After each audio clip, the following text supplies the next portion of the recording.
आणि यानंतर एक धक्कादायक बातमी छत्रपती संभाजीनगरमधून आहे। छत्रपती संभाजीनगरमध्ये शाळकरी मुलाचा 4 सहकाऱ्यांवरती त्यानं चाकू हल्ला केला। देवगाव रंगारीमधल्या शाळेतली काल सकाळी 11:30 वाजताच्या सुमाराची ही घटना आहे। जेवणाच्या सुट्टीमध्ये हात धुण्यासाठी रांगेत उभे असताना हा वाद झाला। हल्ल्यामध्ये 2 विद्यार्थ्यांच्या हाताला आणि एकाच्या पायाला जखम झाली आहे। एका विद्यार्थ्याच्या पाठीवर देखील चाकूने वार करण्यात आलेत। गंभीर विद्यार्थ्यांवरती घाटी रुग्णालयात उपचार सुरू आहेत आणि पोलिसांकडून हल्लेखोर विद्यार्थ्याला ताब्यात घेऊन तपास सुरू करण्यात आलेला आहे।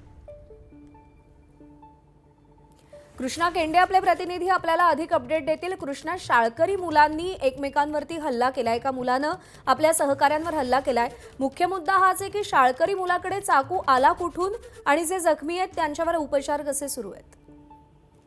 10वी वर्गात शिकणाऱ्या या विद्यार्थ्यांनी हल्ला केल्याचं समोर आलंय आपल्याच वर्गमित्रावरती आणि किरकोळ कारणावरून सुरुवातीला त्यांची वादावादी झाली आणि त्यानंतर जो सदरील अल्पवयीन विद्यार्थी आहे तो या ठिकाणी घरी गेला। म्हणजे जेवणाच्या सुट्टीच्या दरम्यान हात धुण्यावरून रांगेत उभ्या असताना धक्का लागल्याचं छोटं कारण या ठिकाणी होतं आणि त्यानंतर तुम्ही थांबा, मी तुम्हाला दाखवतो अशी धमकी देत विद्यार्थी बाहेर गेला। त्यांनी काही वेळातच पॅकेटमध्ये चाकू आणला आणि वर्गातील 4 विद्यार्थ्यावर त्यांनी वार केले। हल्ल्यात 2 विद्यार्थ्यांच्या हाताला या ठिकाणी जखम झाली, एका विद्यार्थ्याच्या पायाला तर एक विद्यार्थ्याच्या पाठीवर चाकूचे वार झाल्याचं देखील समोर आलंय। हे अत्यंत गंभीर प्रकरण छत्रपती संभाजीनगरच्या कन्नड तालुक्यातील देवगाव रंगारीच्या एका शाळेमध्ये समोर आलेलं आहे।